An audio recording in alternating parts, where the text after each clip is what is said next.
Today we are going to unbox the Tascam DR10L. The box is very simple and easy to open. First up on the box we have the instructions. Probably won't need that. We have the recorder tucked away in a nice bubble wrap bag, belt clip, lavalier microphone, USB cable, and they also included a pouch, and that's everything. Ease of open, this is definitely 5 stars.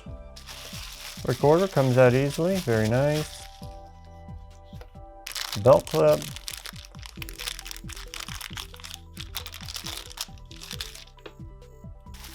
There's 3 parts to the lavalier microphone.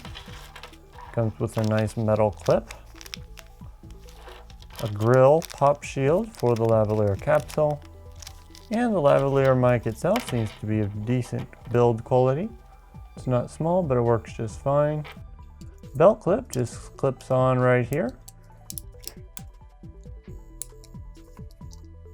It's a locking pin connector, so it just inserts in and then tightens up. This is nice, it keeps it from accidentally disconnecting. And there it is all set up. It's not too bad. It's one of the smallest pocket recorders I've used.